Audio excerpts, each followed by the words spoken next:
Hi hello ನಮಸ್ತೆ, ನಾನ್ Sheela C Shetty, fashion journalist. ಇವತ್ತು ನಮ್ ಜೊತೆ ಇದ್ದಾರೆ ಧ್ರುವ ಸರ್ಜಾ ಅವರು, youth icon, mass fashion icon ಅನ್ಬೋದು. ಹಾಯ್ ಧ್ರುವ ಅವ್ರೆ. ಸೊ ನೀವು ಫ್ಯಾಷನಬಲ್ ಆಗಿದ್ದೀರಾ?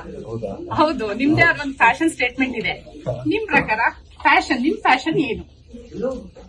ಯಾವ್ದು ಕಂಫರ್ಟಬಲ್ ಆಗಿರ್ತೀವೋ, ಯಾವ ಬಟ್ಟೆ ಹಾಕೊಂಡಾಗ ನಮ್ಗೆ ಯಾವ ಬಟ್ಟೆ ಕಂಫರ್ಟಬಲ್ ಆಗಿ ಇಲ್ಲದೆ ಇದ್ರೂ ಕ್ಯಾರಿ ಮಾಡ್ತೀವಲ್ಲ, ಅದೇ ಕರೆಕ್ಟ್ ಫ್ಯಾಷನ್. ಓಕೆ, ನಿಮ್ಮ hair style it's looking awesome actually. ಹೌದಾ? ಸೊ ಏನ್ ಅದ್ರ ಬಗ್ಗೆ ಹೇಳಿ. ಮನೇಲೆಲ್ಲ ಬೈತಾ ಇದ್ರು ಕಟ್ ಮಾಡಿಸು. Okay okay okay. ಸೊ ನೀವು ಶಾಪಿಂಗ್ ಕ್ರೇಜಿನ? ಇಲ್ಲ, ಶಾಪ್ ಮಾಡಲ್ಲ. ಮುಂಚೆ ನಮ್ಮ ಅಣ್ಣ ಶಾಪ್ ಮಾಡ್ತಿದ್ರು. ಅವ್ರ ಕ್ಲಾಸೆಟ್ ಇಂದ ಬಟ್ಟೆ ಎತ್ಕೊಳ್ತಿದ್ದೆ. ನೋಡಿ, ಇದು ಗೊತ್ತಿಲ್ಲ ಯಾರಿಗೂ ಈ ವಿಷಯ.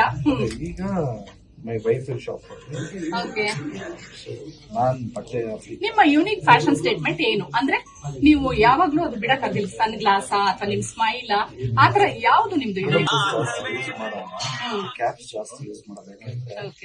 ನಾವು ಅಭಿನಯಿತರ ಅಂದ್ರೆ ಈ ಡ್ರಾಮಾ ಇದರಲ್ಲೆಲ್ಲ ರೆಕಗ್ನಿಷನ್ ಸಿಗ್ಲಿ ಅಂದ್ಬಿಟ್ಟೇನೆ ಫೇಸ್ ನ ತೋರ್ಸೋದಕ್ಕೆ ತುಂಬಾ ಕಷ್ಟಪಡ್ತಾ ಇದ್ವಿ. ರೆಕಗ್ನಿಷನ್ ಸಿಗ್ಬೇಕಾದ್ರೆ ಗ್ಲಾಸ್ ಹಾಕ್ಬಿಟ್ಟು ಟೋಪಿ ಹಾಕ್ಬಿಡೋದು. ನಾನು ಅಷ್ಟೊಂದು ಅದನ್ನ ಯೂಸ್ ಮಾಡಲ್ಲ. ಓಕೆ, ನಿಮ್ಮ ಫ್ಯಾನ್ ಫಾಲೋವರ್ಸ್ಗೆ ಅವರೆಲ್ಲ ನಿಮ್ಮ ಯಾವ್ಯಾವ ಎಲ್ಲಾ ಸಿನಿಮಾದನ್ನು ಇಮಿಟೇಟ್ ಮಾಡ್ತಾರೆ, ಅವರಿಗೆ ನೀವು ಯಾವ ಟಿಪ್ಸ್ ಕೊಡ್ತೀರಾ? 3 ಟಿಪ್ಸ್. ಟಿಪ್ಸಾ? ಹೌದು, ಫ್ಯಾಷನ್ ಟಿಪ್ಸ್ ಫ್ಯಾನ್ ಫಾಲೋವರ್ಸ್ಗೆ, ನಿಮ್ಮ ಅಭಿಮಾನಿಗಳಿಗೆ. ಯಾವ್ದು ಕಂಫರ್ಟಬಲ್ ಆಗಿರುತ್ತೋ ಹಾಕೊಳ್ಳಿ. ನೀವ್ ಯಾವ್ದ್ರಲ್ಲಿ ಚೆನ್ನಾಗಿ ಕಾಣಿಸ್ತೀನಿ ಅನ್ಕೊಂತಿರೋ ಅದನ್ನ ಹಾಕೊಳ್ಳಿ. ಥ್ಯಾಂಕ್ ಯು ಧ್ರುವ ಸರ್ಜಾ ಅವರೇ, ಥ್ಯಾಂಕ್ ಯು ವೆರಿ ಮಚ್.